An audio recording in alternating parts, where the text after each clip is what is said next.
जिच्या परमकृपेचा परिणाम कालपासून या ठिकाणी विराजमान होऊन तुम्ही मी सारे भक्त भाविक श्रीमद देवी भागवत कथा श्रवण करण्यासाठी बसलेलो आहोत।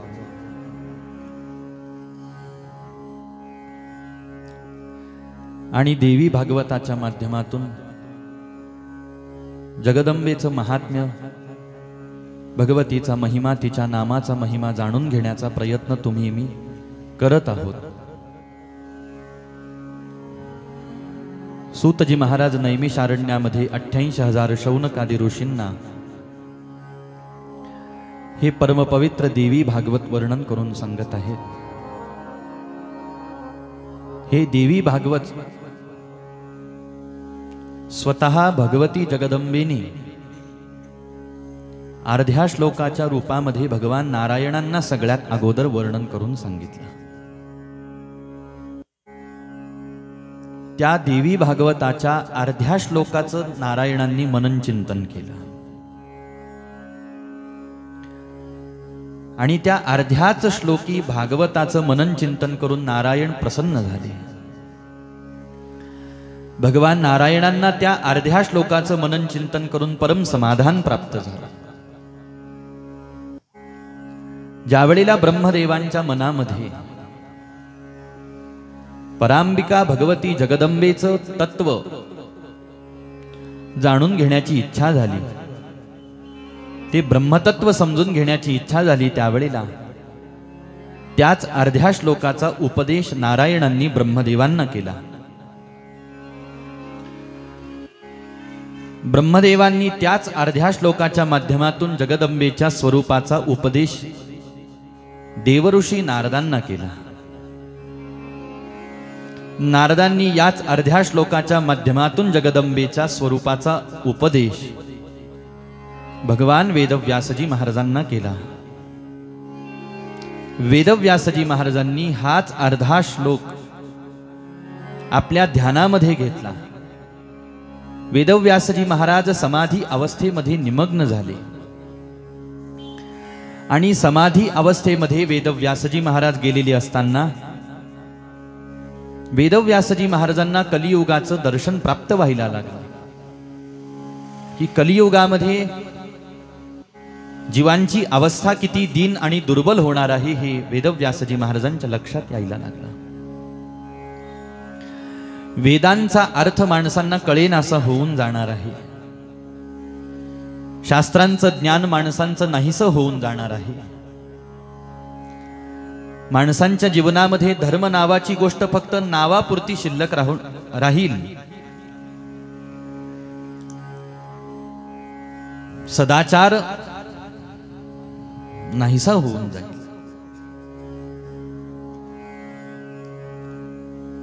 धर्माचं आचरण, कर्माचं आचरण यथायोग्य पद्धतीने माणसांकडून होऊ शकणार नाही।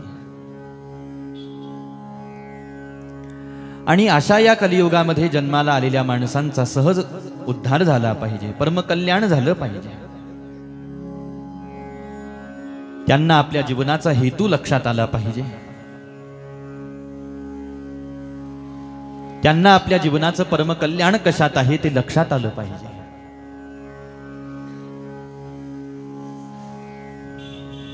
कुणाचं ध्यान केलं पाहिजे, आपण कुणाची सेवा केली पाहिजे, या समस्त ब्रह्मांडाला, या समस्त सृष्टीला आधार कोण आहे याचा शोध जीवानी घेतला पाहिजे।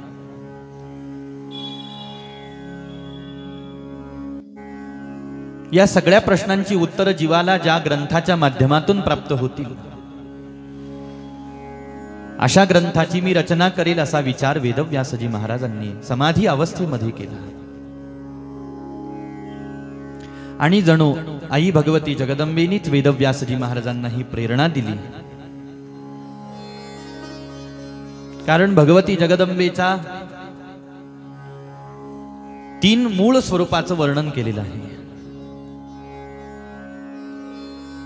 ज्यामध्ये पहिलंच भगवतीचं रूप वर्णन केलेलं आहे, जिला महासरस्वती असं म्हणतात।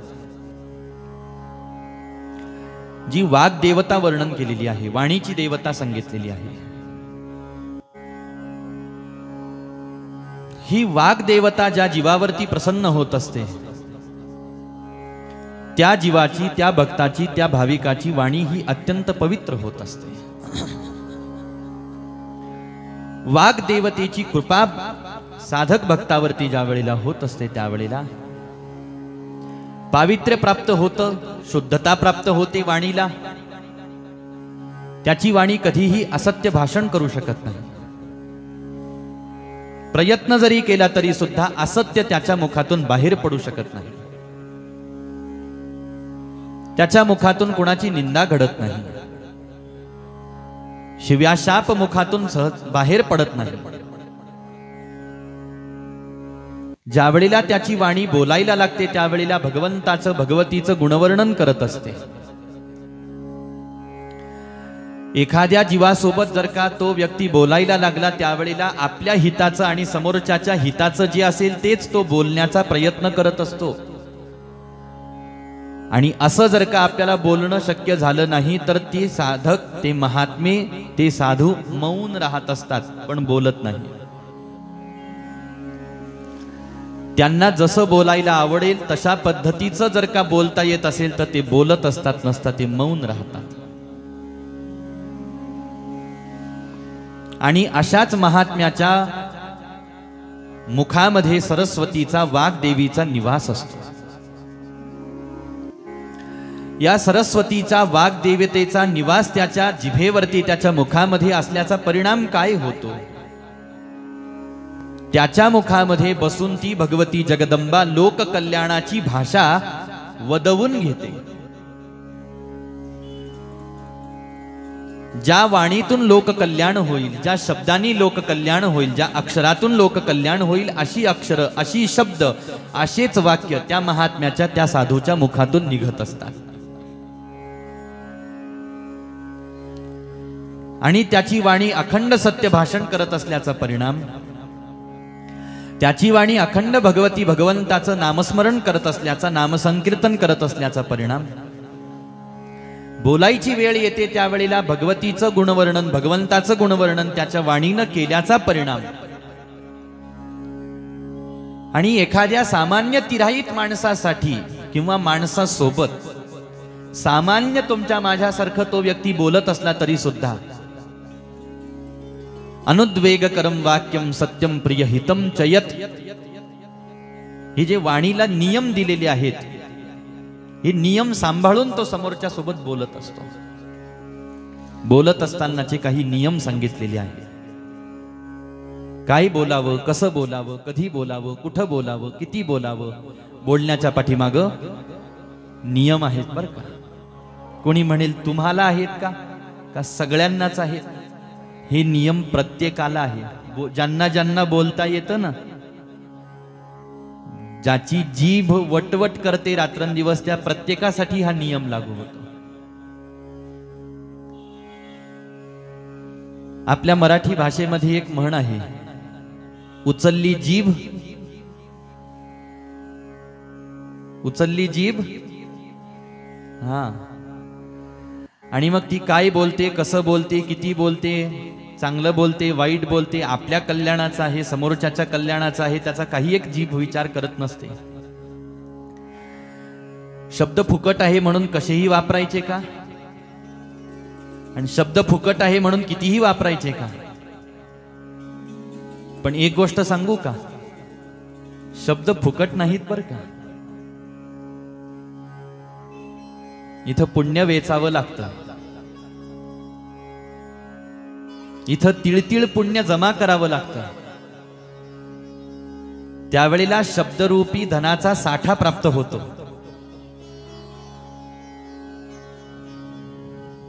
माणसं म्हणतात महाराज आम्हाला असं पुष्कळ बोलता येतं, पण तसं बोलता येत नाही. असं कसं काय होतं? याला काही कारण आहेत महाराज. त्या कारणाचा जर का विचार केला तर पहिलं कारण तिळ तिळ पुण्याचा साठा आहे, असण्याची शक्यता आहे. दुसरं कारण आहे आई वडिलांनी केलेलं पुण्य आहे. तिसरं कारण असं आहे की अकारण भगवंत भगवतीची आणि सद्गुरूंची कृपा आहे. चौथं कारण असं आहे की काही सद्ग्रंथ जे आपल्या वाचनामध्ये येतात त्या सद्ग्रंथांच्या माध्यमातून झालेली ही कृपा आहे.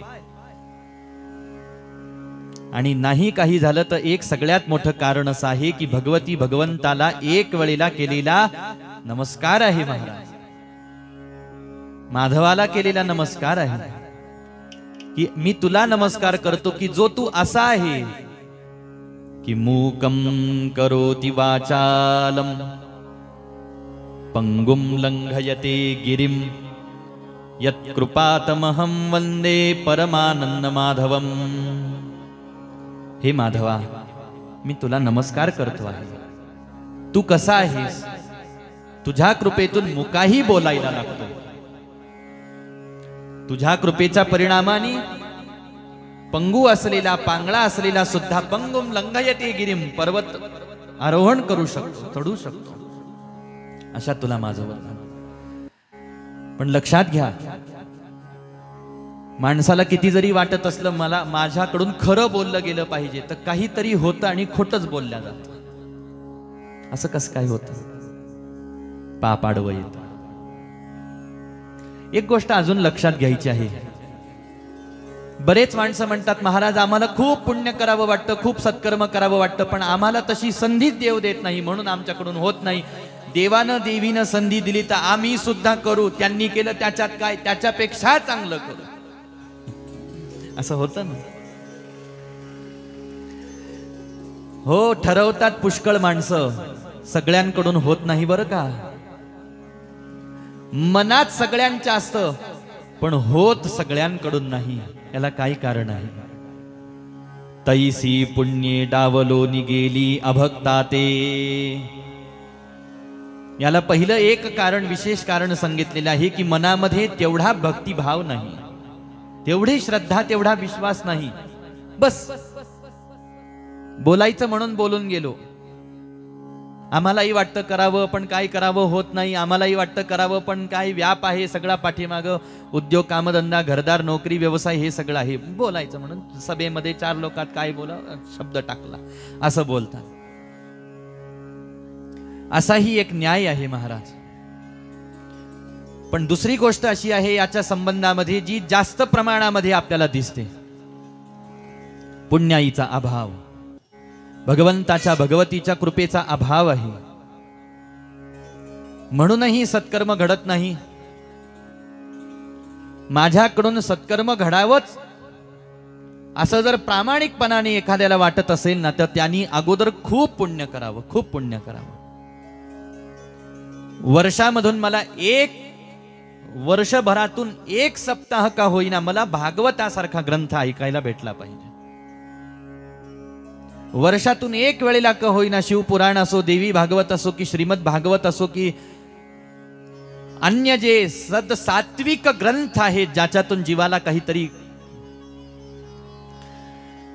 मोक्षाचा मार्ग संतांनी, ऋषीमुनींनी दाखवण्याचा प्रयत्न केला, असे ग्रंथ आपल्याकडून वर्षातून 1 वेळेला का होईना श्रवण झाले पाहिजे. वर्षातून एकदा का होईना कोणत्या तरी एखाद्या सद्ग्रंथाचं पारायण माझ्याकडून झालं पाहिजे.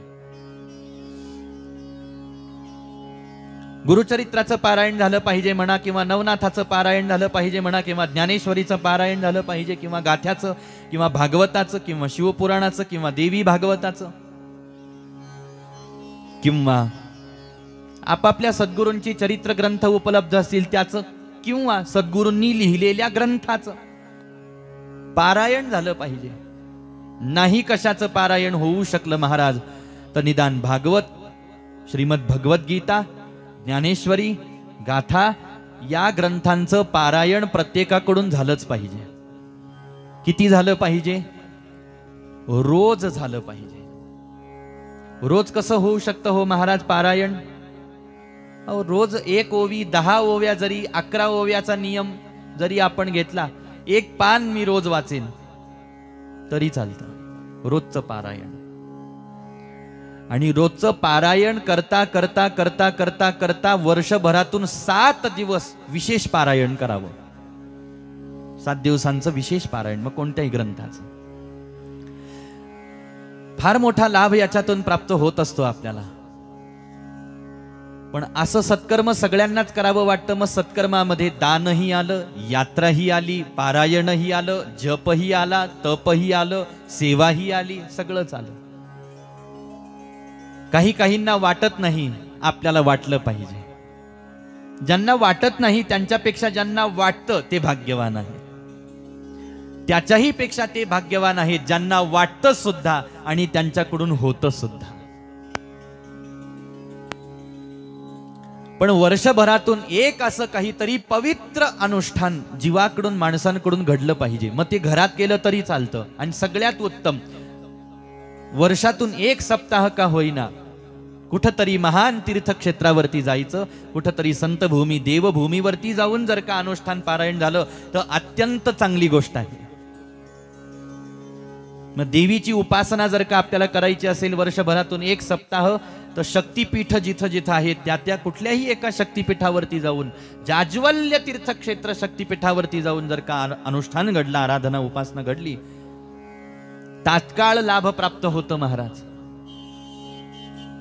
महादेवाची उपासना 12 ज्योतिर्लिंगापैकी एका ज्योतिर्लिंगावरती जाऊन उपासना, नारायणांची उपासना 4 धामांपैकी कोणत्या तरी एका धामी जाऊन, किंवा कोणत्याही भगवंताच्या पवित्र तीर्थक्षेत्रावरती जाऊन अनुष्ठान करावं म्हणतात. जिथं काय असेल साधना कुठं करावी माणसांनी, अनुष्ठान कुठं करावं, पारायण कुठं करावं, याचे काही निकष सांगितले. अशा जागेवरती भक्तांनी अनुष्ठान साधना करावी जिथं बसल्याबरोबर तात्काळ मन एकाग्र होईल. जिथं मन एकाग्र करायला धडपड करावी लागली नाही पाहिजे. ज्ञानोबारायांनी सुद्धा ज्ञानेश्वरीमध्ये याच्यावरती प्रकाश टाकला. योग्याला ज्या वेळेला योग साधना करायची असते त्यावेळेला त्यांनी कुठं जाऊन ती साधना करावी. आणि त्या प्रसंगातल्या ओव्या फार गोड आहेत. जिथं बसल्यानंतर तात्काळ मन एकाग्र होईल अशा जागेवरती एक तर पवित्र तीर्थ असावं, जिथं गंगा आहे, गोदावरी आहे, नर्मदा आहे, कावेरी आहे, कृष्णा आहे, सरस्वती आहे, अशा पवित्र पवित्र नद्यांचं तीर पाहावं. जिथं फार गर्दा नाही, गोंधळ नाही, काही नाही, अशा जागेवरती जाऊन बसल्या जागेवर मन स्थिर. आसन जमिनीवरती बसू नये, आसन घ्यावं.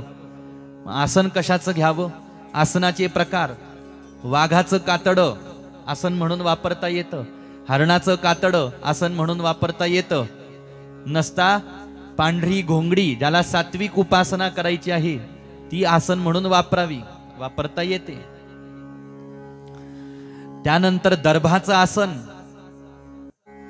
आणि अजून एक गोष्ट लक्षात घ्या, जशा प्रकारचं आसन आपण घेऊ तशा प्रकारचा लाभ आपल्याला होत असतो आणि तितक्या लवकर होत असतो. जास्त खोलात मला जाऊ देऊ नका, तुम्हीही जाऊ नका, कारण आपल्याला पुढे बरीच वाटचाल करायची आहे. पण हे निमित्ताला विषय आला म्हणून मी बोलतो. माझा मुख्य विषय वेगळा आहे. कुठंतरी गंगेच्या तीरावर जावं, तीर्थक्षेत्रावर जावं, नसता घरामध्ये का होईना असं वातावरण आहे. आपल्याला माहित आहे माझ्या घरात शांतता आहे, मी बसले ना आसनावर माझं मन तल्लीन होतं, मला काहीच आठवत नाही. मग बसा ना, घरातच बस. शेवटी चित्त एका ठाई चित्त करायचं आहे, बस. हा नियम आहे, हा दंडक आहे, हे आपलं ध्येय आहे.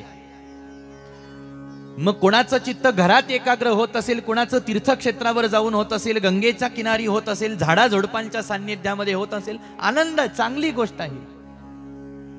आग्रह फक्त एकच आहे, ठाईच बैसोनी करा एक चेत, ठाईच बैसोनी करा एक चेत, ठाईच बैसोनी करा एक चेत, ठाईच बैसोनी करा एक चेत. आवडी अनंत आळवावा, आवडी अनंत आळवावा, हरिमुखे म्हणा, हरिमुखे म्हणा, हरिमुखे म्हणा, हरिमुखे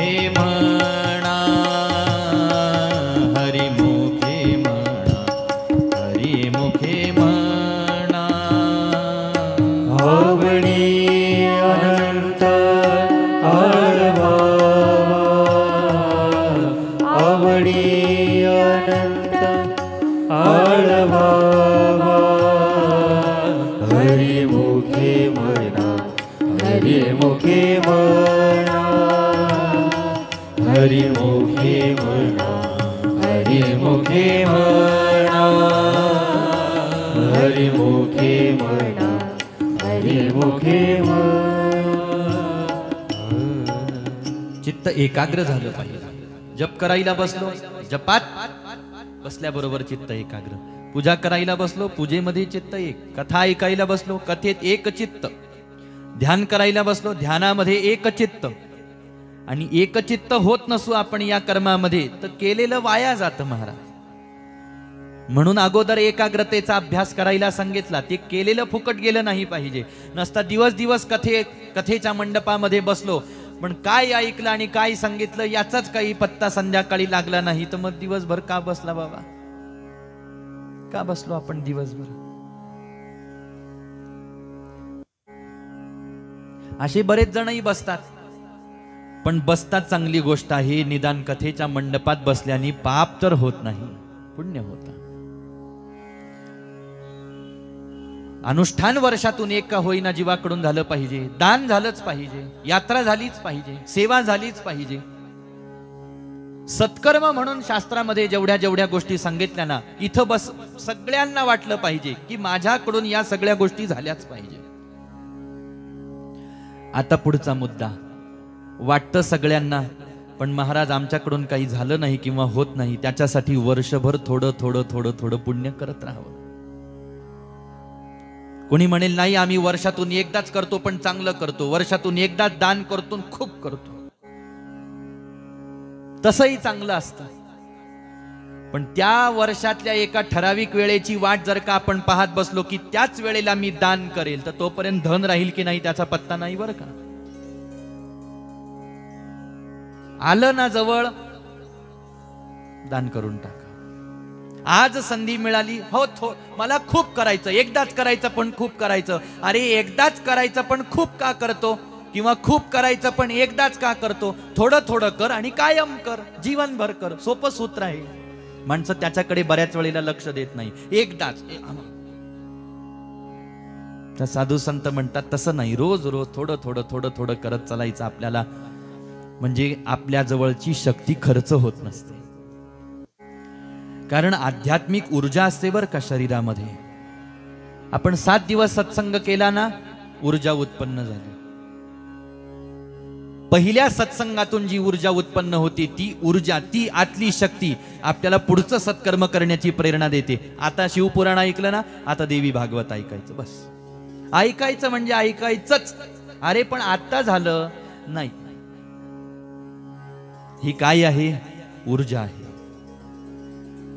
आपली जी पणती आहे ना, ती पणती विझू द्यायची नाही.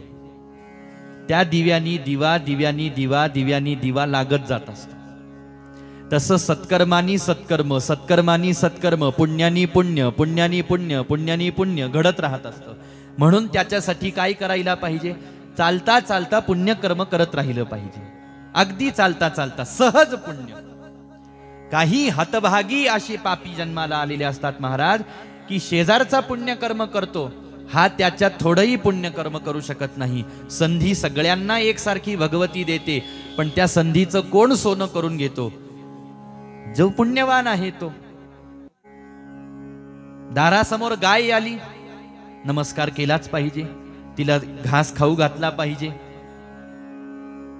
5 वाटे करायला सांगितले घरातल्या अन्नाचे, त्याच्यापैकी एक नित्य नियमाचा घास गायीला दिला गेला पाहिजे.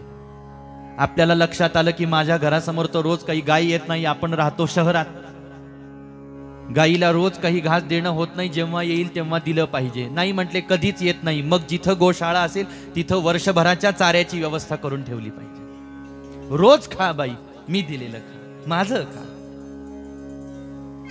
रोज दारासमोर अतिथी आला पाहिजे, त्याला दान झालंच पाहिजे. पण अतिथी येतच नाही, भिक्षांना मागायला कोणी साधू महात्मेच येत नाही. मग जिथं कुठं महाराज मंडळी साधू राहत असतील, वर्षभराचा शिदा, हे घ्या महाराज, हे गहू, हे तांदूळ, ही डाळ, हे वर्षभर मी दिलेलं अन्न खा.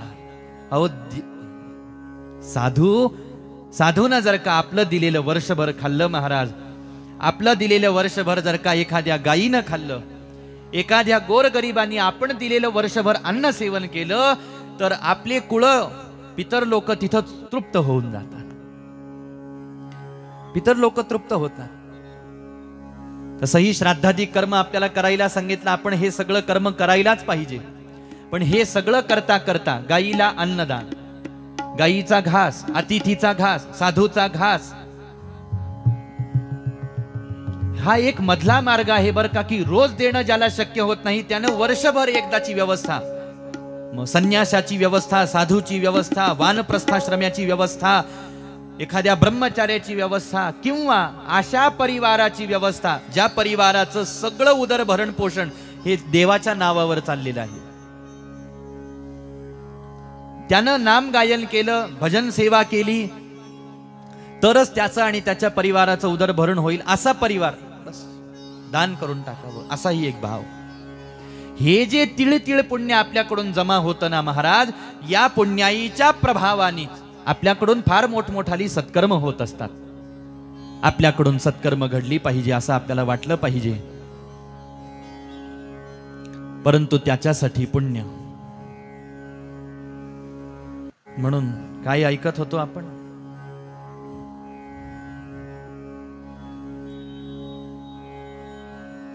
म्हणून चालता चालता थोडं तुम्ही लक्षात ठेवत जा. मी कधी कधी विषयातून विषयात गेल्यामुळं स्मरण राहत नाही.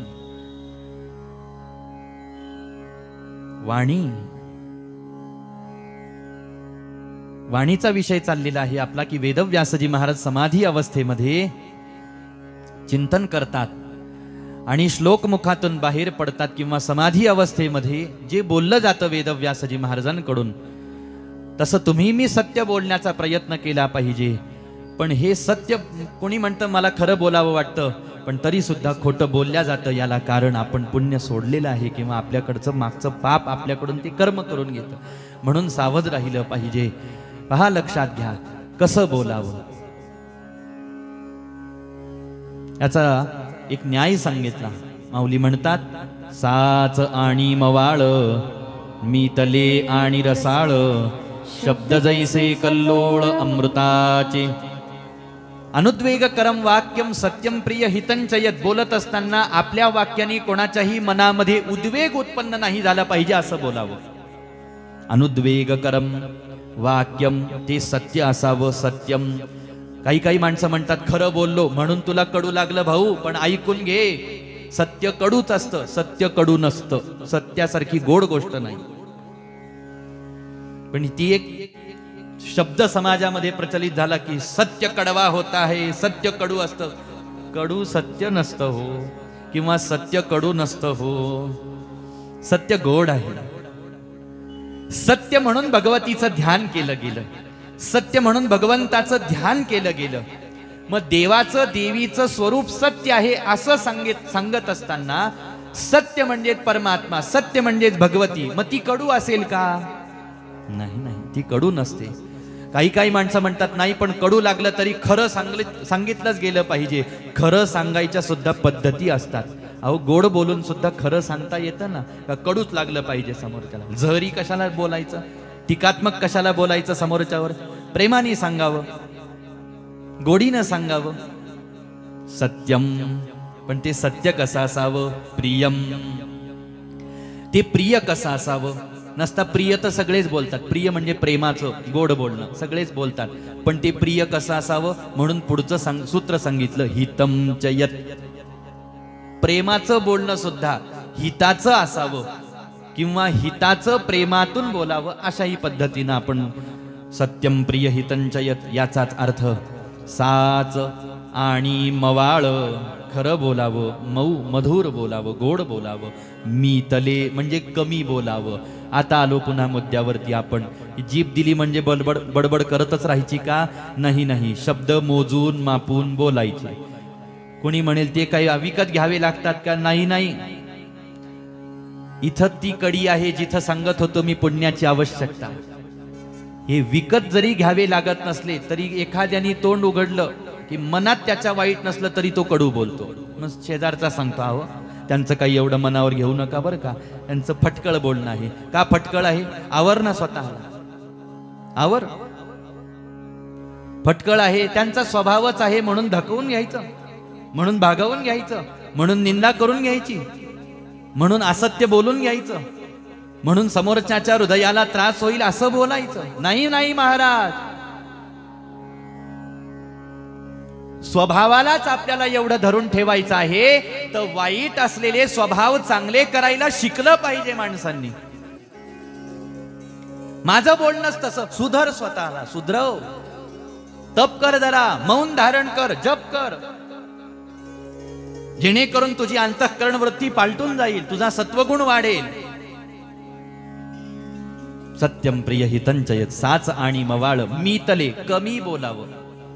10 शब्द जिथं बोलायचे तिथं 5च, जिथं 5 बोलायचे तिथं 2, जिथं 2 तिथं 1, जिथं 1 तिथं शांत बसून जावं. समजदार असेल समोरच्याला तर समजदार को, आणि मूर्ख असेल तर त्याला म्हणावं तू तुझं पाहून घ्या, तर मला नको बोलायला लावू, माझं भजन बंद पडेल, माझं भजन बंद पडेल. वेदव्यासांना एवढं का बोलावं लागलं? 4 वेद बोलत आहे, 6 शास्त्र बोलत आहे, 18 पुराण बोलत आहे, महाभारत बोलतय, गीता, ज्ञानेश्वरी, गाथा, दासबोध बोलत आहे तुमच्या माझ्याशी. आणि असे अगणित संत वाङ्मय आज उपलब्ध आहेत. ग्रंथलिखाण चाललेलेच आहेत महाराज, महात्मे आजही ग्रंथ लिहित आहेत. एवढे ग्रंथ आजपर्यंत लिहून ठेवले तरी लिखाण चाललेलं आहे का? कारण थोडं बोललेलं माणसांना उमजतच नाही ना, म्हणून विस्तार करून सांगावं लागतं, हे असं, ते तसं, ते तसं. म्हणून इकडं काही लिखाण झालं, तिकडं काही लिखाण झालं, इकडं काही लिखाण झालं, तरी वरतून 72 माणसं म्हणतात एवढे ग्रंथ कशालाच लिहून ठेवले बाई. अरे कळत नव्हतं म्हणून लिहून ठेवले. मीतले आणि रसाळ, रसाळ बोलणं असावं. म्हणजे आपण बोलायला लागलो की समोरच्याला ऐकावं वाटलं पाहिजे, की तुम्ही बोलत राहा, आम्ही ऐकत राहू. नसता कधी कधी असं होतं की आपण बोलायला लागलो की समोरच्याला 5 मिनिटं ऐकेल, 10 मिनिटं ऐकेल, 15 मिनिटं ऐकेल, त्याला शेवटी कंटाळून म्हणावं लागेल आता बस कर भाऊ, तू बस कर बाई, तू किती वेळचे वटवट वटवट चालली, बस कर आता बस. असं होता कामा नये. आणि आपलं बोलण्यातून अजून एक याच्या पुढचं सूत्र, की आपल्या बोलण्याने देवाला सुद्धा आनंद झाला पाहिजे, असं बोलणं असावं. आपल्या बोलण्याने देव प्रसन्न झाला पाहिजे, आपल्या मुखातले शब्द ऐकण्यासाठी देव आतुरला पाहिजे. पहा, एक गंमत आहे नामदेवरायांच्या चरित्राची, की नामदेवरायांनी रावळामध्ये उभं राहून कीर्तन करावं असं देवाला सतत वाटायचं. कीर्तन ऐकावं वाटतं संताच्या मुखातलं, हे तुमच्या माझ्यासारख्याला इच्छा होणं ही काही विशेष गोष्ट नाही, सामान्य गोष्ट आहे महाराज. पण नामदेवरायांसारख्या भक्ताच्या मुखातलं बोलणं सतत देवाला ऐकावं वाटायचं, ही नामदेवरायांच्या बोलण्याची किमया.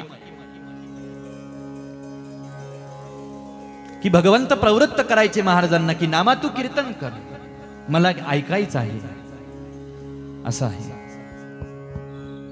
मग संकल्प घेतला संतांनी की आम्हाला ज्या वेळेला बोलायची वेळ येईल त्यावेळेला आम्ही असं बोलू, किंवा आम्ही असं बोललो की जे आमचं बोलणं ऐकून काय झालं, बोलू ऐसे बोल, बोलू ऐसे बोल,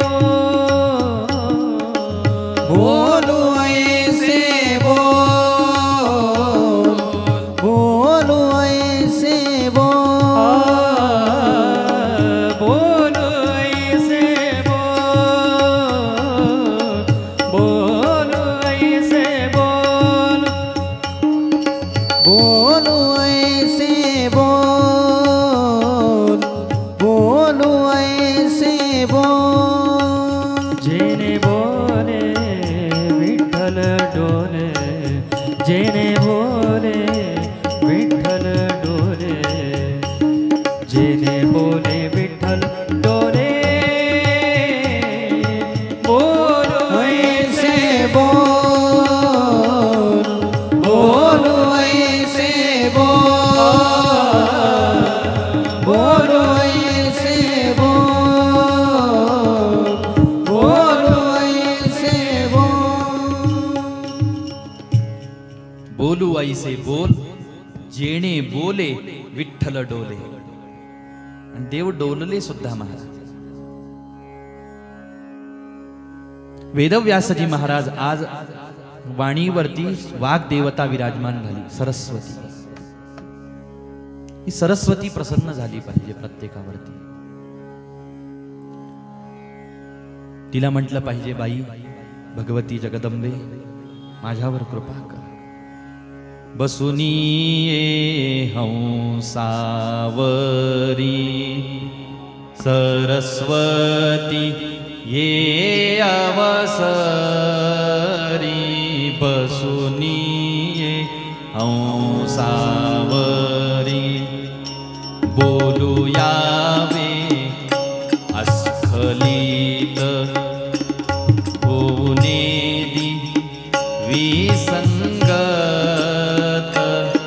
बसुनी हंसावरी सर्वा गोड लागो वाणी. सरस्वती जोडो पाणी. बसुनी हंसावरी अखिलांचे मनरंजन. करवी करी तो नमन. बसुनी हंसावरी वासुदेव सरस्वती प्रसन्न हो सरस्वती. बसुनी हंसावरी सरस्वती अवसरी. बसुनी हंसावरी बसुनी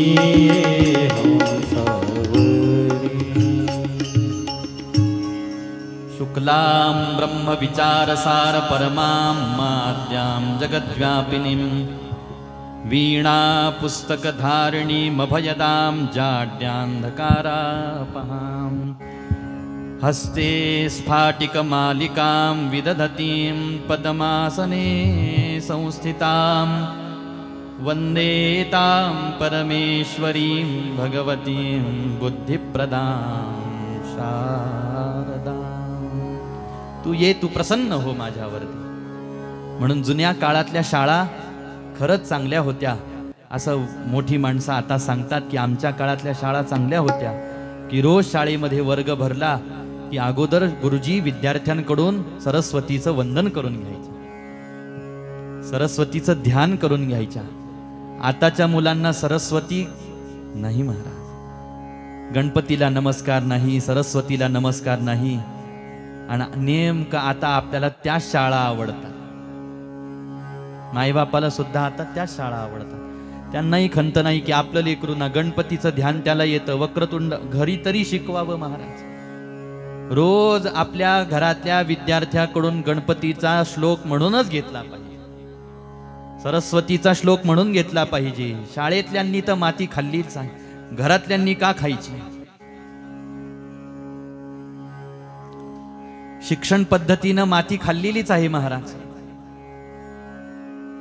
नको तिथं त्यांनी आपलं नाक, नको तिथं तोंड आपलं खुपसलं, जसं एखादं डुक्कर.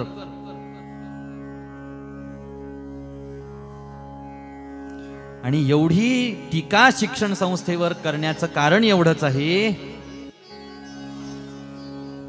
की जुन्या शाळांमधून विद्यार्थी नुसते पुस्तकं शिकत नव्हते, जीवन शिकत होते की जगावं कसं, माणूस म्हणून समाजामध्ये वावरावं कसं. आता लहान लहान वयात गुन्हेगारीचे दर वाढलेत असं सांगतात बरं का. अल्प वयामध्ये गुन्हेगारीचे दर वाढले का? शिक्षण उत्तम नाही, संस्कार उत्तम प्रकारचे नाहीत. त्यांच्याकडून कधी वडीलधाऱ्यांना नमस्कार करून घेणं नाही, कधी श्लोक म्हणून घेणं नाही, कधी देवाला नमस्कार, आजीला नमस्कार कर, आजोबाला नमस्कार कर, शाळेत जाताना आईला नमस्कार कर, वडिलांना नमस्कार कर, असं नाही. आज वाघ देवता जणू काही वेदव्यासजी महाराजांच्या वाणीवर विराजमान झाली आणि अर्ध्या श्लोकाच्या देवी भागवताचा विस्तार 12 स्कंद 18,000 श्लोकांमध्ये केला असं वर्णन केलं गेलं. सूतजी महाराज शौनकांसमोर हे सारं निवेदन करत असताना शौनकांनी प्रश्न विचारला की महाराज, तुम्ही आम्हाला असं सांगितलं की हेच शास्त्र वेदव्यासजी महाराजांनी आपले पुत्र शुकदेवजी महाराजांना सांगितलं, पण या वेदव्यासजी महाराजांना हा शुकदेव नावाचा पुत्र कसा प्राप्त झाला आम्हाला सांगा. वेदव्यासजी महाराज तर विरक्त आहेत, विवाह सुद्धा त्यांनी केलेला नाही. मग अशा अविवाहित आणि विरक्त तपस्वी महात्म्य असणाऱ्या वेदव्यासजी महाराजांना पुत्रप्राप्तीची इच्छा का झाली आम्हाला सांगा. सूतजी महाराज सांगायला लागले, शौनकांनो, एक दिवस सकाळी सकाळी सरस्वती नदीच्या तटावरती सम्याप्राश नावाच्या आश्रमामध्ये वेदव्यासजी महाराज वटवृक्षाच्या सावलीमध्ये बसलेले होते. सुंदर मंद सुगंध वारा वाहतो आहे. सरस्वती नदीचं झुळझुळ झुळझुळ झुळझुळ पाणी वाहत आहे. पक्षी आजूबाजूला कलरव करत आहेत. आश्रमामध्ये वनराई पसरलेली आहे. फुलांचा बगीचा आहे. त्या फुलांवरती नाना प्रकारचे भुंगे भ्रमर गुंजारव करत आहेत. फुलांमधला मकरंद सेवन करत आहेत. वेदव्यासजी महाराज पाहत आहेत प्रकृतीचं सौंदर्य. ही प्रकृती किती सुंदर नटलेली आहे हे पाहत आहेत. पाहत असताना वेदव्यासजी महाराजांचं सहज लक्ष झाडाकडे गेलं. झाडाच्या फांदीवरती एक छोटंसं घरटं होतं. त्या घरट्यामध्ये छोटी छोटी पाखरांची पिलं होती, नुकतीच जन्माला आलेली. वेदव्यासजी महाराजांचं लक्ष त्या पिलांकडे एकाग्र झालं. पाहत बसले. एवढ्या वेळामध्ये त्याच घरट्यामध्ये उडत उडत दोन पक्षी येऊन पोहोचले. एक पक्षी आहे, एक पक्षिणी आहे, म्हणजे जोडा आहे. त्यांनी आपल्या मुखामध्ये दाणे आणलेले आहे. आल्याबरोबर त्या घरट्यामधल्या छोट्या छोट्या पिलांनी आपल्या आई वडिलांना पाहिलं आणि ती जणू प्रसन्न झाले.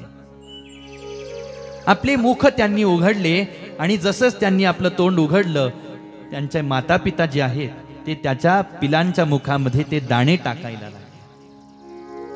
दाणा खाल्ला की ते जे पिलं आहेत त्या आपल्या आईच्या शरीराशी लगट करत आहेत, माया करत आहेत.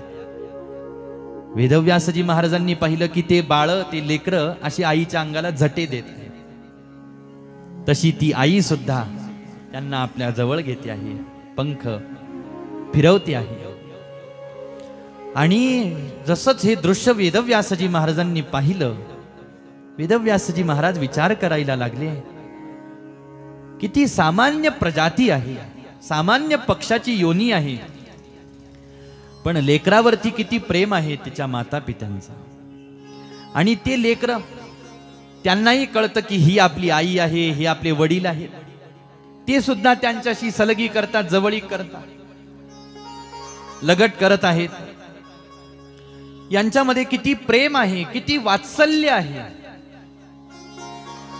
आणि मग आई सोबत लेकरांचं ते खेळणं पाहिलं, लेकरांचं आई सोबत खेळणं पाहिलं. आणि वेदव्यासजी महाराजांच्या मनामध्ये माता पित्याचं ते वात्सल्य पाहून, माई लेकराचं वात्सल्य पाहून मनामध्ये व्यासांच्या सुद्धा वात्सल्य भाव उत्पन्न झाला.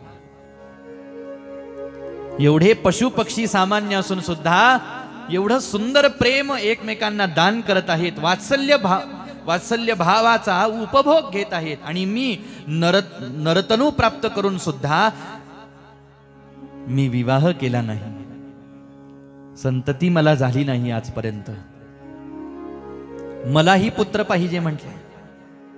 ते जसं प्रेम उपभोगत आहेत तसं मला सुद्धा पुत्राकडून प्रेम उपभोगायचं आहे, अशी इच्छा वेदव्यासजी महाराजांच्या मनामध्ये उत्पन्न झाली. आता इथं एक सहज शंका येते. ती शंका अशी आहे की वेदव्यासजी महाराज एवढे मोठे तपस्वी आहेत, एवढे मोठे महान ज्ञानी आहेत की त्यांनी आपल्या समोर हे सगळं वेदशास्त्र आपल्याला समजून सांगितलं. सांगत असताना आपल्याला सांगितलं, आशा, तृष्णा, ममता, इच्छा हे सगळं वाईट आहे, या आशेच्या बंधनात, ममतेच्या बंधनात, इच्छेच्या बंधनामध्ये जीवानी पडता कामा नये, असा उपदेश केला. आणि इकडं साधू संत सुद्धा तुम्हाला मला तोच उपदेश करतात. इच्छा मुरळीस भूलू नका,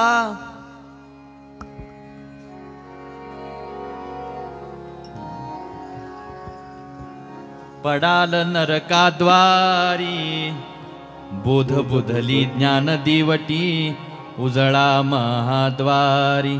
इच्छा मुरळीस भूलू नका, पडाल नरकाद्वारी, बोध बुधली ज्ञान दिवटी, उजळा महाद्वारी.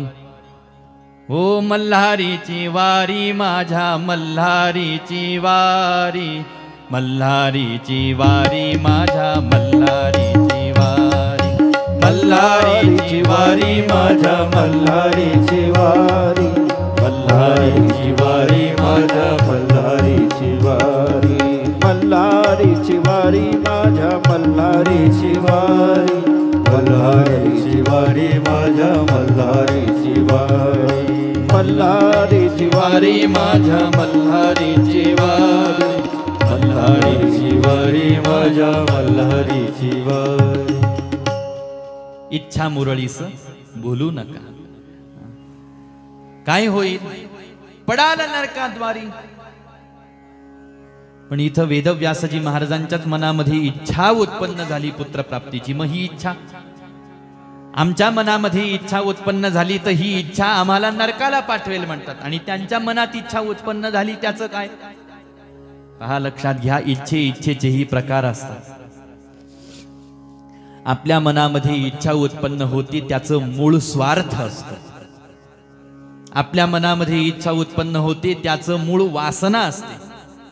मनामध्ये उत्पन्न झालेल्या इच्छेचं मूळ कामना असते. विषयाचा आजपर्यंत झालेला संग आहे की आपल्याला त्याच्याच संबंधातली इच्छा उत्पन्न झाली. पण व्यासांना जी इच्छा उत्पन्न झाली ही इच्छा व्यासांच्या व्यक्तिगत व्यासांची इच्छा आहे असं आपण म्हणू शकत नाही का? कारण पहिलं सूत्र सगळ्यांना माहित आहे की व्यास ज्ञानी आहेत, व्यास तपस्वी आहेत, व्यास विरक्त आहेत. मग पुत्रप्राप्तीची इच्छा त्यांच्या मनामध्ये का उत्पन्न झाली? ही इच्छा त्यांची व्यक्तिगत वासनेतून उत्पन्न झालेली, कामनेतून उत्पन्न झालेली इच्छा नाही.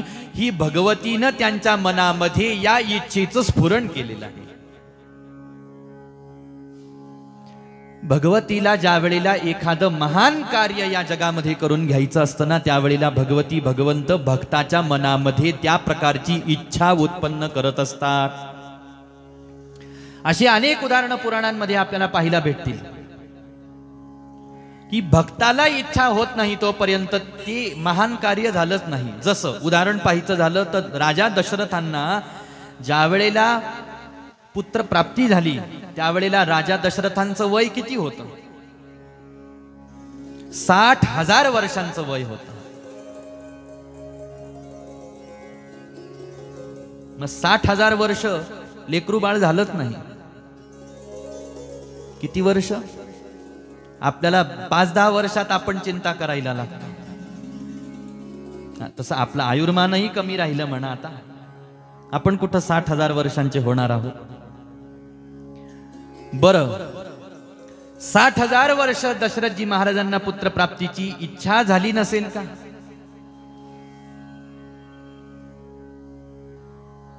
पण भाव असा वर्णन केलेला आहे महात्म्यांनी की एवढ्या वर्षांच्या कालावधी नंतर दशरथ राजांना पुत्रप्राप्तीची इच्छा ज्या वेळेला होते आहे त्यावेळेला ही देवाची अवतार घेण्याची वेळ आलेली आहे. त्यावेळेला ती इच्छा तीव्र झालेली आहे. 60,000 वर्ष अगोदर देवाला अवतार घ्यायची आवश्यकता नाही किंवा गरजच पडलेली नव्हती. आणि दशरथांसारखा कोणी दुसरा तिसराही नव्हता. म्हणून परमात्मा ही वाट पाहत होती की दशरथांना इच्छा झाली पाहिजे पुत्रप्राप्ती होण्याची. आणि त्यासाठी दशरथजी महाराजांनी वसिष्ठ महामुनींची शरणागती केली पाहिजे. हा वरतून पुन्हा अजून नियम योग. अशी अनेक उदाहरणं आहेत महाराज. इथं वेदव्यासजी महाराजांची इच्छा उत्पन्न होते. याला कारण भगवती भगवंताला काहीतरी महान कार्य करून घ्यायचं. ते कार्य काय? अहो त्याच्याशिवाय शुकदेवांचा अवतार झाला असता का? श्रीमद भागवत देवी भागवत हे शुकदेवांना सांगितलं व्यासांनी, कारण शुकदेवांशिवाय व्यासांसमोर दुसरा कोणीच अधिकारी महात्मा नव्हता. आज इच्छा उत्पन्न झाली मनामध्ये आणि मग विचार करायला लागले की आता कोणत्या देवतेचं मी तप करू, कोणत्या देवतेची मी आराधना करू, सेवा भक्ती करू. आणि त्याच वेळेला वेदव्यासजी महाराजांच्या कानावर नारायण नामाचा ध्वनी पडायला लागला. लक्षात आलं की हा ध्वनी फक्त एकाच जणाचा असू शकतो. कोण? नारदजी महाराज. आज नारदजी महाराज सम्या प्राश आश्रमाच्या दिशेनं खांद्यावर विणा धारण करून हातामध्ये चिपुळ्या घेऊन आनंदाने भगवंताचं नाम संकीर्तन करत करत निघाले. हरी हरी हरी हरी.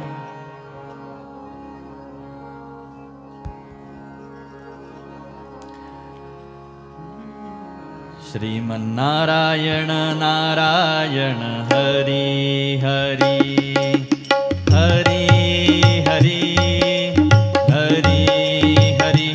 श्रीमन्नारायण नारायण हरी हरी हरी हरी हरी. श्रीमन्नारायण नारायण हरी हरी हरी हरी हरी हरी. श्रीमन्नारायण नारायण हरी हरी हरी हरी हरी. श्रीमन्नारायण नारायण हरी हरी. श्रीमन्नारायण नारायण हरी हरी. श्रीमन्नारायण नारायण हरी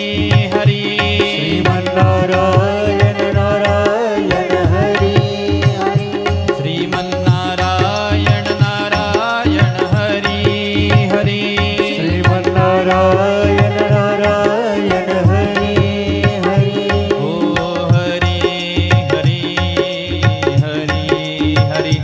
श्रीमन्नारायण नारायण हरी हरी. हरी हरी हरी हरी. श्रीमन्नारायण नारायण हरी हरी. लक्ष्मी नारायण नारायण हरी हरी.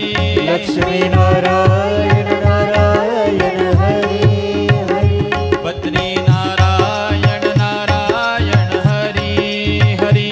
बद्री नारायण नारायण हरी हरी. स्वामी नारायण नारायण हरी हरी. स्वामी नारायण नारायण हरी हरी. श्रीमन्नारायण नारायण हरी हरी. श्रीमन्नारायण नारायण हरी हरी. ओ हरी हरी हरी हरी. श्रीमन्नारायण नारायण हरी हरी. हरी हरी हरी हरी. श्रीमन्नारायण नारायण हरी हरी. लक्ष्मी नारायण नारायण हरी हरी. लक्ष्मी नारायण नारायण हरी हरी. बद्री नारायण नारायण हरी हरी. बद्री नारायण नारायण हरी हरी. स्वामी नारायण नारायण हरी हरी. स्वामी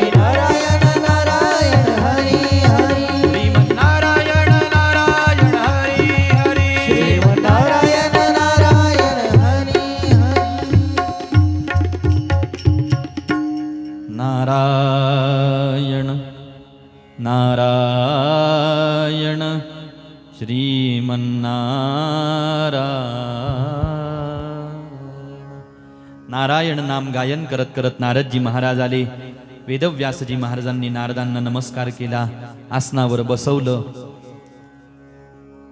नारदजी महाराजांना प्रश्न विचारला, कशाचा विचार करत आहात, कशाची चिंता करत आहात? त्यावेळेला वेदव्यासजी महाराज म्हणतात, नारदजी महाराज, आज माझ्या मनामध्ये पुत्रप्राप्तीची इच्छा उत्पन्न झालेली आहे, परंतु या पुत्रप्राप्तीसाठी मी कोणत्या देवतेची उपासना करावी हे काही मला कळत नाही. म्हणून तुम्ही मला सांगा की मी कोणत्या देवतेची आराधना करू, कोणत्या देवतेची मी उपासना केली, प्रसन्न करून घेतलं, नामसंकीर्तन केलं, म्हणजे मला उत्तम अशा प्रकारचा पुत्र प्राप्त होईल. तुम्ही मला सांगा कोण आहे असं या जगामध्ये जो सर्वश्रेष्ठ असेल, ज्याची उपासना माझ्यासारख्यानी केली पाहिजे.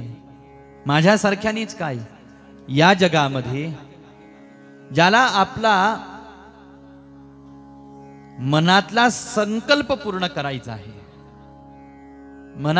मनातली प्रत्येक मनोकामना पूर्ण करायची आहे ज्याला, आणि भक्ताच्या मनातली प्रत्येक मनोकामना पूर्ण करेल असं कोण आहे? कारण काही वेळेला भक्तांनी उपासकांनी उपासना केली तरी सुद्धा त्या देवतेला आपल्या भक्ताला ते देता आलं पाहिजे ना. सगळ्यांनाच सगळं देता येतं असं नाही.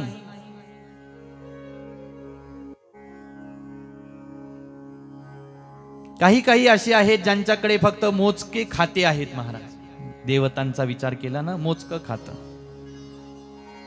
त्याच्यापेक्षा तुम्हाला ते जास्त देऊ शकत नाही. मग ते काय सांगतात, म्हटले आता तुम्ही एक काम करा, ही फाईल घेऊन तुम्ही त्या साहेबांकडे जा. असं होतं ना. तसं देवतांच्या संबंधामध्ये सुद्धा आहे. पण भक्ताच्या मनातली प्रत्येक मनोकामना ही त्या देवतेने पूर्ण केली पाहिजे. मग असा कोण आहे? अहो, त्या परब्रह्म परमात्मा आणि त्या भगवती परांबिकेशिवाय असं दुसरं कोणीच या जगामध्ये नाही. त्याच्यासाठी त्या परमपुरुषाची आणि त्या परमप्रकृतीची उपासना हाच एकमेव मार्ग आहे. बाकी इतर ठिकाणावरती अनेक देवतांकडे निर्देश केलेला आहे. भागवताचं सूत्र सांगतोय बरं का मी तुम्हाला, जे भागवत आपण ऐकत आहोत, ही प्रत्येक विशेष ज्याला असं वाटतं की मला सगळंच पाहिजे असं नाही, पण मला आता सध्या या गोष्टीची गरज आहे, मला धनाची आवश्यकता आहे, मी कोणाची उपासना करू, मला आरोग्य माझं बरं राहत नाही, ठीक राहत नाही, आता धनाचं सगळ्यांना माहित आहे म्हणून ते लगेच सोडून पुढे चाललो बरं का मी, माझं आरोग्य चांगलं राहत नाही, मग अश्विनी कुमारांची उपासना. सौंदर्य माझं वृद्धिंगत झालं पाहिजे तरी सुद्धा अश्विनी कुमारांची उपासना. तेज वृद्धिंगत झालं पाहिजे, विद्या प्राप्त झाली पाहिजे, बल प्राप्त झालं पाहिजे, दीर्घायुष्य प्राप्त झालं पाहिजे, मला अशा कामना असतात. त्याच्यासाठी एक एक देवता सांगितलेली आहे, वर्णन केलेली आहे की ते त्या देवतेची तुम्ही भक्ती केलीच असेल. पण सर्व कामना कोण पूर्ण करू शकतो? मग त्यावेळेला सांगितलं त्याच्यासाठी परमपुरुष आणि परमप्रकृतीची शरणागती करावी लागेल. मग देवतांकडे जाऊन उपयोग नाही. अकाम सर्व कामो वा मोक्ष काम उदारधी तीव्रेण भक्तियोगेन यजेत पुरुषं परम. ज्याला मनामध्ये कोणत्याही प्रकारची कामना नाही त्यानं सुद्धा अकाम,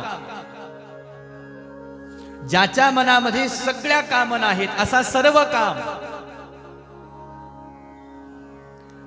आणि ज्याला फक्त मोक्षाचीच कामना आहे बाकी दुसरीच कोणती कामना नाही अशा त्यांनी सुद्धा. कारण अशी तिघ समाजामध्ये असतात. एक ज्यांना इथलं जगातलं ब्रह्मांडातलं सगळं लागतं. दोन ज्यांना काहीच लागत नाही, मुक्ती सुद्धा त्यांना नको असते. ते म्हणतात नाही नाही आम्हाला गरज नाही, तुम्हाला लागत असलं तर तुम्ही, आम्हाला नाही. असेही प्रमाण आहेत महाराज संतांची. जिथं भुक्तीलाही लाथ मारली, भक्ती म्हणत नाही बरं का मी, भुक्ती म्हणतो. भक्ती आणि भुक्ती हे दोन वेगवेगळे शब्द आहेत. भक्ती जी देवाची केली जाते निस्सीम प्रेमाने, आणि भुक्ती शब्दाचा अर्थ भोग या अर्थाने घेतला. म्हणले आम्हाला भुक्तीही नको आणि मुक्तीही नको असा एक घटक. आणि तिसरा एक घटक ज्याला ब्रह्मांडातलं नाशिवंत असार अशा प्रकारचं काहीच लागत नाही पण मोक्षाची कामना असते, त्यांनी काय करावं? यजेत पुरुषं. आणि ती आराधना सेवा भक्ती कशी करावी? म्हणले तीव्रेण भक्ती योगे, तीव्र भक्तीचा अनुष्ठान. आणि आज हाच प्रश्न वेदव्यासजी महाराजांना पडला. नारदजी महाराजांना विचारतात, तर नारदजी महाराज म्हणतात, हाच प्रश्न मी ब्रह्मदेवांना विचारला होता. ब्रह्मदेवांनी मला सांगितलं, नारदा, हाच प्रश्न एक दिवस मी वैकुंठ लोकामध्ये ज्या वेळेला गेलो त्यावेळेला मी नारायणांना विचारला. कारण झालं असं होतं की ब्रह्मदेव सांगतात, एक दिवस मी असं सहज फिरत फिरत वैकुंठ लोकामध्ये आलो, पाहतो तर काय भगवान नारायण ध्यानामध्ये बसलेले आहेत, विराजमान झालेले आहेत. आता माझ्या मनामध्ये प्रश्न उभा राहिला, आजपर्यंत मी नारायणांकडे पाहून सृष्टीची रचना करत आलो. नारायणच सर्व नियंता आहे, सर्व जगदाधार आहे, सर्व सृष्टीपालक आहे, ब्रह्मांड प्रतिपालक आहे. सर्व जीवांचा एकमेव आधार भगवान श्रीमन नारायणच आहे. नारायणांपासूनच माझा जन्म आहे. आणि आज मी नारायणांकडे पाहतो तर नारायण स्वतः ध्यान करायला बसलेले आहेत. मग मी वैकुंठ लोकामध्ये जाऊन नारायणांची स्तुती गायन केली, नारायणांना नमस्कार केला आणि हात जोडून प्रश्न विचारला, हे हरी, अहो या जगामध्ये परम शाश्वत तत्व तर तुम्हीच आहात. नारायणच परम तत्व आहे. तुम्ही समस्त जीवांचा आधार आहात, अनंत ब्रह्मांडाचा आधार आहात. मग हे नारायणा, तुम्हाला तर कोणाचं ध्यान करायची आवश्यकता नाही, उलट सगळ्या माझ्यासारख्या जीवांना तुमचं ध्यान करायला सांगितलं वेदांनी.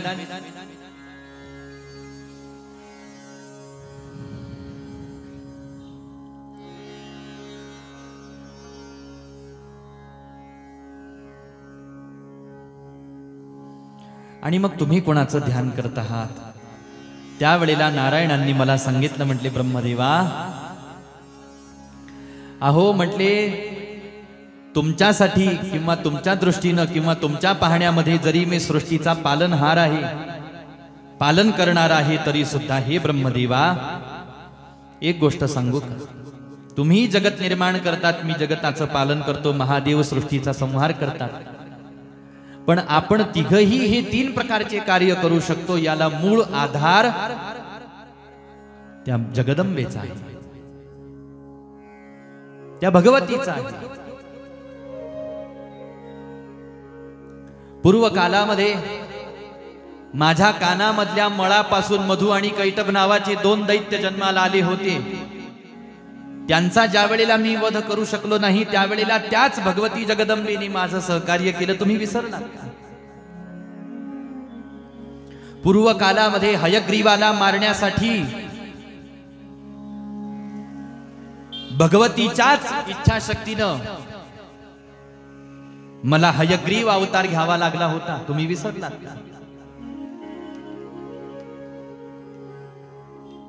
आणि मग ब्रह्मदेवांना ज्या आई भगवती जगदंबेच्या स्वरूपाचा विसर पडलेला होता, याच प्रसंगामध्ये नारायणांनी ते ज्ञान ब्रह्मदेवांना दिलं.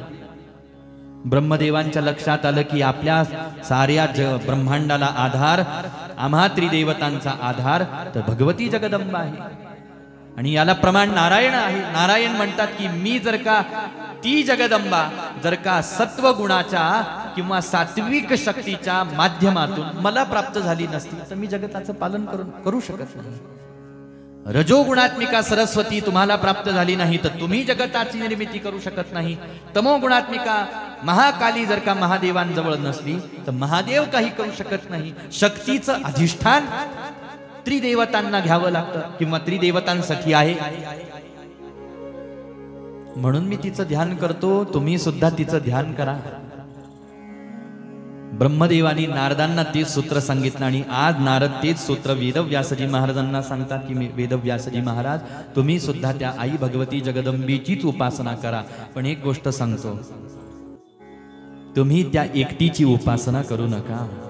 म्हटले मग तुम्ही शिवा आणि शिव या दोघांची सोबत उपासना करा.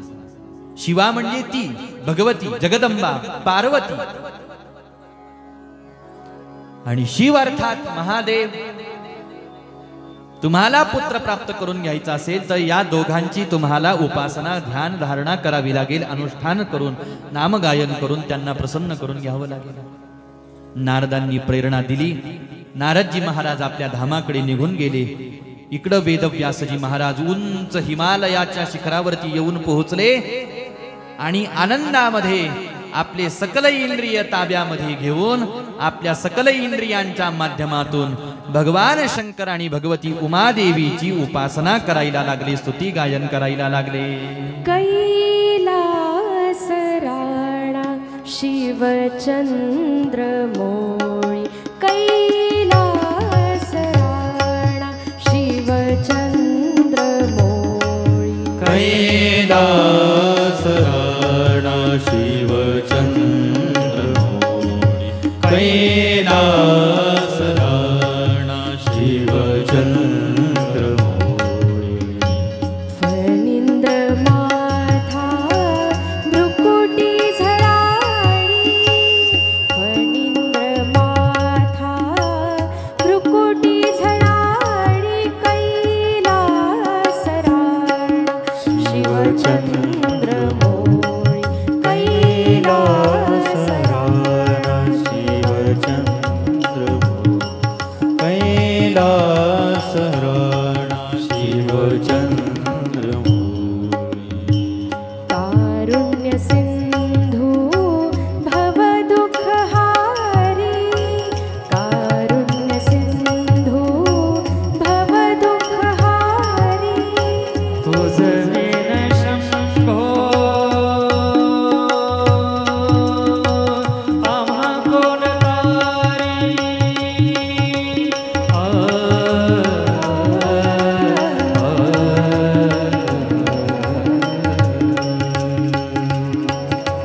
नमः शिवाय,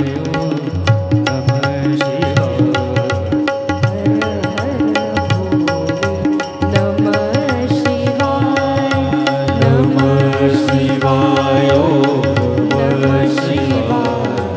हर हर भोले, नमः शिवाय, नमः शिवाय, नमः शिवाय, हर हर भोले, नमः शिवाय, नमः शिवाय, नमः शिवाय, हर हर भोले, नमः शिवाय, नमः शिवाय, नमः शिवाय, हर हर भोले, नमः शिवाय. हर हर शंकर, हर हर शंकर, हर हर शंकर, हर शंकरा, शंकरा, शंकरा, शंकरा, शंकरा, शंकरा, शंकरा, शंकरा.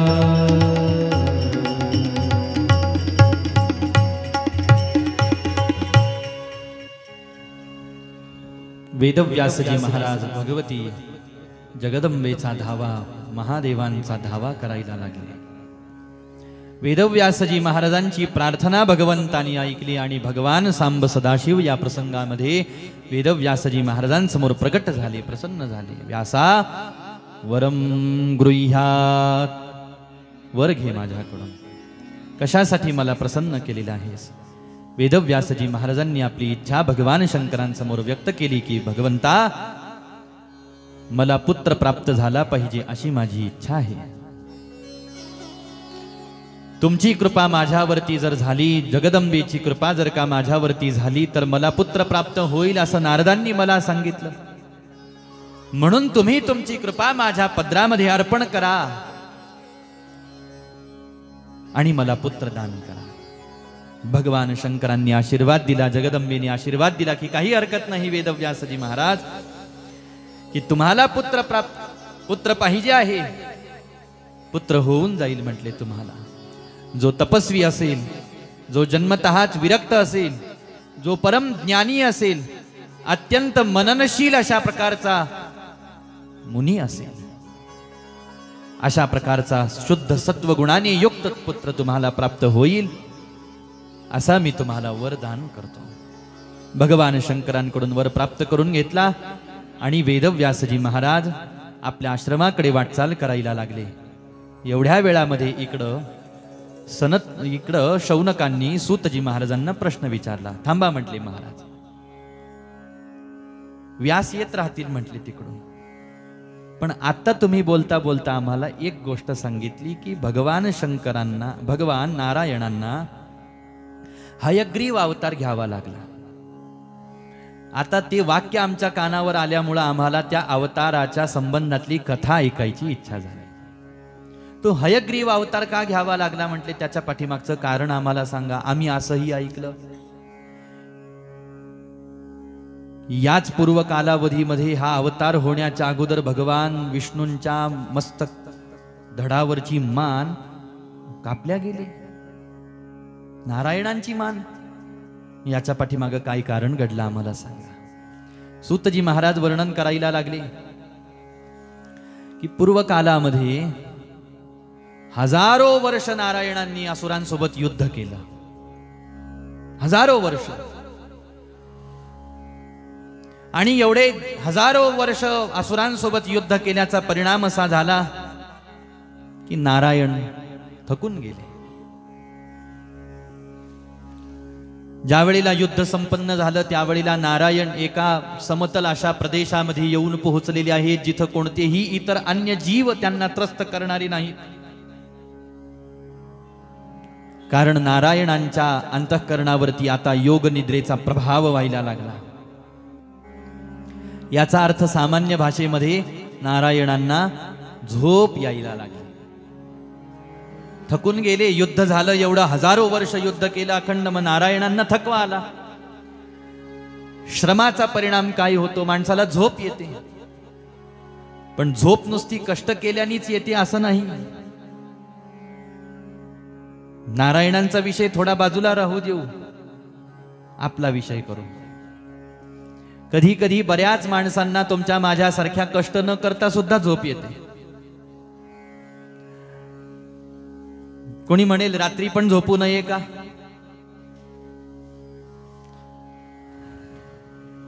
रात्र झोपण्यासाठीच असते. रात्रीला कोण जाग राहतं? भूत, प्रेत, पिशाच, निशाचर रात्री जागी राहतात. माणसं दिवसा जागी राहतात, रात्रीला झोपतात. पण जे साधक भक्त असतात ती रात्र सुद्धा त्यांची काही अशी 7 वाजेपर्यंत, 8 वाजेपर्यंत, 9 वाजेपर्यंत अशी नसते.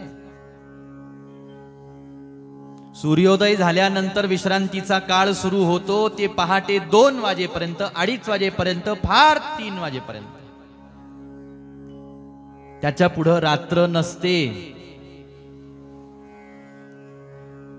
आता माणसं जागतच 2-2, 3-3 वाजेपर्यंत आहेत आणि नंतर झोपत आहेत.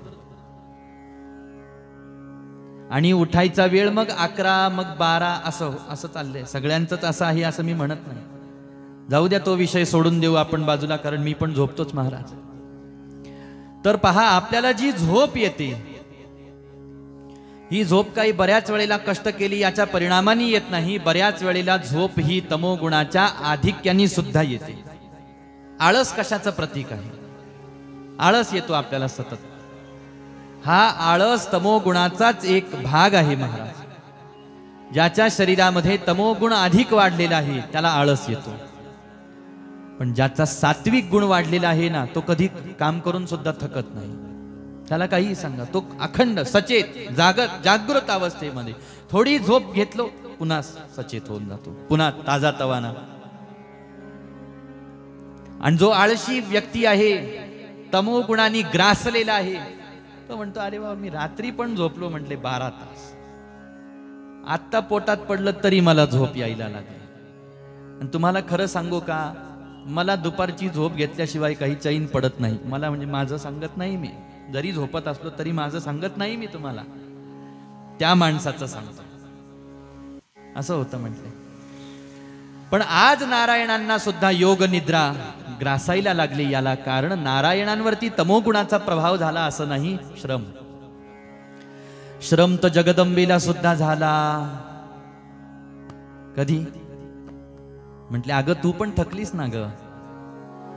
जगदंबा विचारते मला थकायला काय झालं? अगं तू नाही का, श्रमलीस कैसी नाचुनी श्रमलीस खेळोनी नाचुनी गोंधळ घालोनी ब्रह्मांगणी हो उठलव कर जगदंबे निजलीस कशी दीनाची चिंता सोडूनी अंतःकरणी हो. जगदंबा थकली की नाही?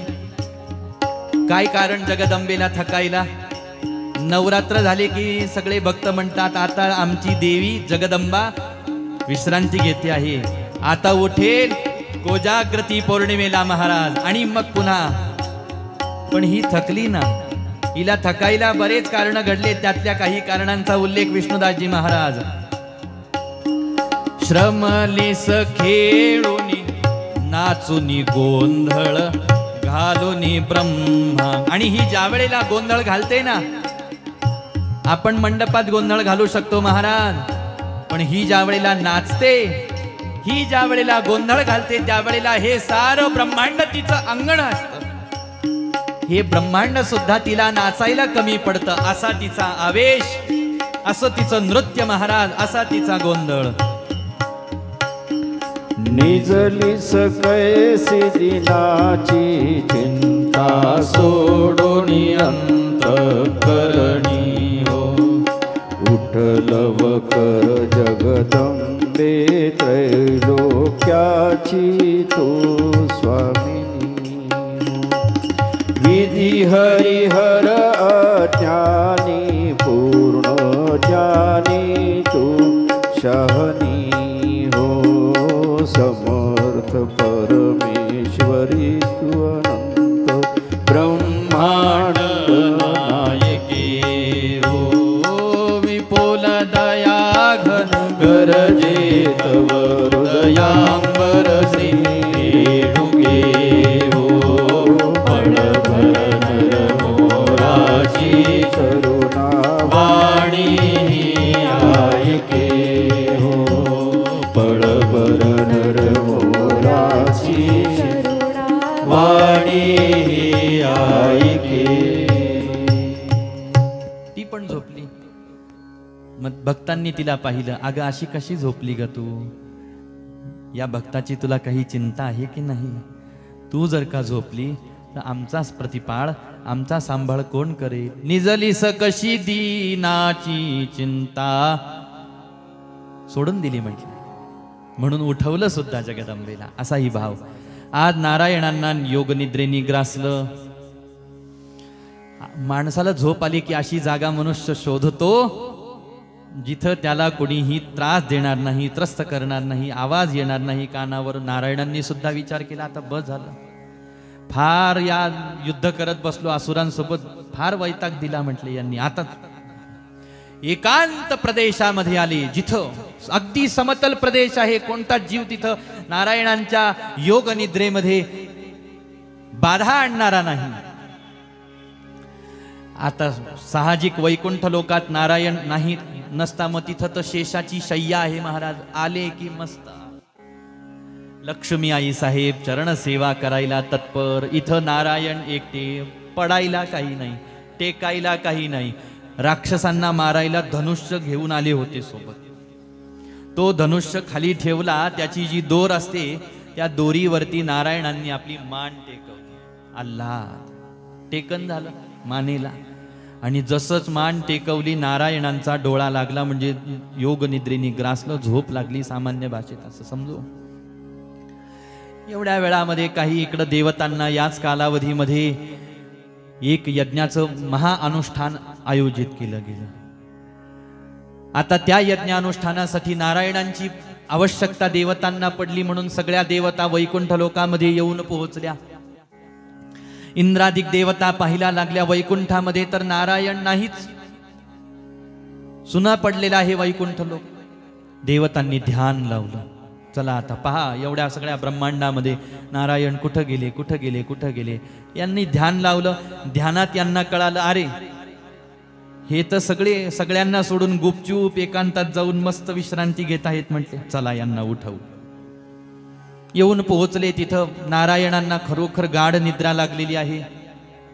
भगवान शंकर विचार करायला लागले, ब्रह्मदेव विचार करायला लागले की तसं तर शास्त्र असं सांगतं की झोपलेल्याला कधीही उठवू नये,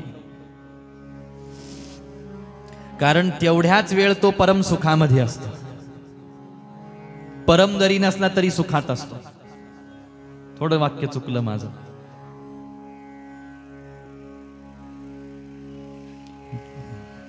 दुरुस्त करत बसलो तर अजून 15 मिनिटं माझे जातील, म्हणून मी तिकडे जातच नाही. मला बाबा म्हणतात की तू एक वाक्य जर का सुरू केलं तर त्याचं स्पष्टीकरण द्यायला अजून पसारा पांगवत राहतो म्हटलं. आणि मग श्रोते समोरचे कधी कधी विचार करतील बाबा, म्हणून आता हे पण स्पष्टीकरण सुरू झालं. रेणुका माता की जय. तर त्यांनी झोपलेल्याला कधी उठवू नये म्हणतात, कारण पाप होतं. पण कोणाला उठवू नये किंवा कोणाला उठवावं, त्याही काही गोष्टी सांगितल्या. जो साधक आहे ना, त्या साधकांनी आपणहून वेळेवरती झोपेतून जागं व्हावं. नसता बस आज वाटलं नाही आज आराम करावं वाटतो, रोज उठतो, आज झोपून राहिला, प्रमाद घडला, भक्ती सेवा खंडून गेली, उपासनामध्ये खंड पडला. साधकाने उठावं, नाही उठलं तर साधकाला उठवावं. एखादा विद्यार्थी जीवनामध्ये असेल आणि त्याला वाटलं नाही आज झोपून राहू, जाऊ द्या शाळा कॉलेज अभ्यास, विद्यार्थ्याला उठवावं. एखादा सैनिक जर का सीमेवरती रक्षण करत असेल तर त्याला झोपू देऊ नये, त्याला उठवावं. तो जर झोपला तर इकडं कायमचं झोपावं लागतं नगरामध्ये राहणाऱ्यांना, म्हणून सैनिकाला उठवावं. अर्थात सुरक्षा रक्षकाला झोपू देऊ नये, विद्यार्थ्याला झोपू देऊ नये, साधकांनी कधी झोपू नये, अशा काही गोष्टी. आज नारायण निद्रिस्त झाले, देवता विचार करायला लागले. आता नारायणांची आवश्यकता आपल्याला आहे, यांना उठवावं की न उठवावं. यांच्यामुळं आपला यज्ञ बाकी राहिलेला आहे, यांना तर उठवावं लागणार आहे. आणि देवता महाराज त्यांनी मागचा पुढचा विचार केला नाही, त्या तर फक्त स्वकार्य कुशला सुराहा असं वर्णन शुकदेवजी महाराजांनी केलं. यांना फक्त आपलं काम होण्याशी मतलब आहे, बाकी कशाशी नाही. आणि मग नारायणांना बेधडक असं कोणी शरीर हलवून उठवायची हिंमत नाही झाली. मग त्याच वेळेला ब्रह्मदेवांनी वाळवी नावाची किडे उत्पन्न केले. वाळवी नावाची किडे उत्पन्न केले. त्यांना सांगितलं, तुम्ही हा जो यांच्या मानेखाली धनुष्य आहे ना, त्या धनुष्याला खालून पोखरा. तुम्ही त्याला खालून पोखरलं की तो जराशी त्याची मजबूती कमी होईल, तो थोडासा हल्ला की नारायणांना जाग येईल. म्हटले त्याच्या बदल्यात आम्हाला काय, मी तुम्हाला यज्ञ भाग देईल, बस माझं काम करा. वाळवी नावाचे किडे जन्माला आले. नारायणांच्या मानेखाली जो धनुष्य होता तो हळूहळू हळूहळू पोखरायला सुरुवात केली. पोखरता पोखरता पोखरता देवतांना असं वाटलं थोडासा धनुष्य हलेल, नारायणांना जाग येईल. तो गरजेपेक्षा जास्त पोखरल्या गेला. आणि ती जी वरची प्रत्यंचा आहे ना, जी दोर आहे, तिच्यावरती ताण पडायला लागला. धनुष्य एका बाजूनं खाली खाली जायला लागला, तशी ती प्रत्यंता ताणली जायला लागली. दोर ज्यावेळेला धनुष्य पूर्ण तुटून जमिनीवरती पडण्याच्या परिस्थितीमध्ये आला, त्यावेळेला ती प्रत्यंचेची मर्यादा संपली. प्रत्यंचेवरती अधिक ताण पडला आणि ती तुटून बाजूला झाली. पण ती तुटून बाजूला जात असताना एक भयंकर आवाज झाला, जणू वीज लखलखली, अंधार पसरला सगळीकडे. काहीच देवतांना दिसेनासं झालं. नुसता आवाज कानावरती आला, पण काय होत आहे काहीच नाही. सगळ्या ब्रह्मांडामध्ये अचानक अंधार पसरला. कोणीच एकमेकांना दिसायला तयार नाही. देवता घाबरल्या. अचानक एवढा अंधकार हा फक्त महाप्रलयाच्या वेळेलाच पडू शकतो. आता तर काही प्रलयाची वेळ नाही, मग एवढा अंधकार कस काय पसरला. साऱ्या देवता घाबरल्या. आणि आता आई भगवतीच आपल्याला काहीतरी मार्ग दाखवेल म्हणून आई भगवती जगदंबेचा धावा करण्यासाठी देवतांनी आरंभ केला. साऱ्या देवता एकमुखाने वेदादी शास्त्रांचा आधार घेऊन आई भगवती जगदंबेचा धावा करताना म्हणायला लागल्या, जगदंबे धाव घरी आई, धाव घरी आई, आता पाहते सकाळी, आता पाहते सकाळी, आता पाहते सकाळी. धाव घाली आई, धाव घाली आई, आता पाहते सकाळी, आता पाहते सकाळी, आता पाहते सकाळी. धाव घरी आई, धाव घरी आई, आता पाहते सकाळी, आता पाहते सकाळी, आता पाहते सकाळी. धीर नाही माझे पोटी, धीर नाही माझे पोटी, झालो मी योगी पोटी, झालो मी योगी पोटी. हे आई, हे आई, हे आई, धाव घाली आई, धाव घाली आई, आता पाहते सकाळी, आता पाहते सकाळी, आता पाहते सकाळी. ज्यावेळेला साऱ्या देवताई भगवती जगदंबेचा धावा करायला लागल्या, जगदंबा प्रसन्न झाली, प्रगट झाली आणि देवतांसमोर जगदंबा प्रगट झाल्या बरोबर ब्रह्मांडामध्ये पसरलेला अंधकार नाहीसा झाला, लख प्रकाश पडला पहिल्यासारखा. पण जसाच प्रकाश पडला देवतांचं लक्ष गेलं नारायणांच्या शरीराकडे आणि पाहतात तर काय, धनुष्यावरती ताण पडून धनुष्याची जी प्रत्यंचा तुटली ना, ती एकटी तुटली नाही, ती तुटत असताना नारायणांच्या धडावरची मान तिनं कापून टाकली. बरं, नुसती मान कापली, पण मान आहे कुठं? नुसतंच धड पडलेलं आहे महाराज. नारायणांची मान दिसत नाही, दूर समुद्रामध्ये जाऊन पडलेली आहे. देवता घाबरल्या, आपल्याकडून फार मोठा अपराध घडलेला आहे. साक्षात नारायणांच्या धडावरची मान आपल्या अपराधामुळे वेगळी झालेली आहे. आई भगवती जगदंबेला प्रगट झालेलं पाहिलं, शरणागती केली, अनेक वेळेला नमस्कार केला, वंदन केलं आणि प्रश्न विचारला, हे जगदंबे, अशा प्रकारचा भयंकर अपराध आमच्यासारख्या देवतांकडून कसा झाला आम्हाला सांग.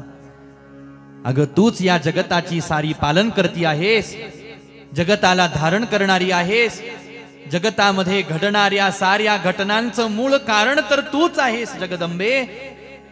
मग आमच्याकडून नारायणांच्या धडावरची मान कापली जाण्याला काही कारण आहे, आम्हाला वर्णन करून सांग. त्यावेळेला जगदंबा देवतांना धीर द्यायला लागली, देवतांनो, अरे चिंता करू नका, ही सारी माझी योजना आहे, ही सारी माझी इच्छा आहे. जगदंबे, अगं पण नारायणांच्या मस्तकावरची मान कापली जावी अशी तुझी इच्छा का झाली आम्हाला सांग. त्यावेळेला जगदंबा इतिहास वर्णन करून सांगायला लागली की देवतांनो, पूर्वकालामध्ये एक दैत्य जन्माला आलेला आहे, एक असुर जन्माला आलेला आहे, ज्याचं नाव हयग्रीव असं आहे. या हयग्रीवाने अनेक वर्षापर्यंत तप करून मला प्रसन्न करून घेतलं. ज्यावेळेला मी त्याच्यावर प्रसन्न झाले त्यावेळेला त्यांनी मला वर मागितला की जगदंबे, तू मला अमर कर. जगदंबेने सांगितलं, हयग्रीवा, अरे जो जीव या मृत्यूलोकामध्ये जन्माला आला, जन्म मृत्यूचं बंधन त्याच्यावरती लागू होतं, तुला सुद्धा मरावं लागणार आहे, मी तुला अमर करू शकत नाही. हयग्रीवाने एक युक्ती चालवली आणि मागणी मागत असताना दुसरी मागणी मागितली. ठीक आहे, नको अमर करू तू मला, पण माझा एक वर पूर्ण कर. म्हटले काय? मला जर मरायचंच असेल तर माझ्याशिवाय म्हणजे हयग्रीवाशिवाय दुसरं कोणी मला मारू शकलं नाही पाहिजे. आता स्वतःला काही मारायची इच्छा कोणाला होणार नाही. त्यातल्या त्यात असुर महाराज, हयग्रीवाशिवाय मला कोणी मारू नये असा वर दे. भगवती तथास्तु म्हणून अंतर्धान झाली. आता त्या असुराने आपल्या पापाचरणांनी साऱ्यांना त्रस्त करून सोडलेलं आहे. आता त्याच्या मृत्यूसाठी मला दुसरा हयग्रीव निर्माण करणं आवश्यक आहे. आणि त्याच्यासाठी नारायणांशिवाय दुसरं हे कार्य कोणी करू शकणार नाही. हयग्रीवच हयग्रीवाला मारू शकतो. म्हणून नारायणांना हयग्रीवाचा अवतार घेणं आवश्यक आहे. आणि हयग्रीव काही सामान्य माणसासारखा दिसायला थोडीच आहे. म्हटले त्याच्या मस्तकावर त्याच्या धडावरती घोड्याची मान आहे. म्हणून मी नारायणांच्या धडापासून नारायणांची मान वेगळी केली. आता यांना मान लावायची आहे ना, घोड्याची मान आणा, लावा. घोड्याची मान आणली गेली, नारायणांना लावली गेली, तरी नारायण सुप्तच. मग जगदंबेने करुणापूर्ण दृष्टीनं नारायणांकडे ज्या वेळेला वळून पाहिलं, त्यावेळेला साऱ्या देवतांच्या देखत जणू एखादा झोपलेला व्यक्ती अचानक जागा व्हावा तसे नारायण जागे झाले आणि उठून बसले.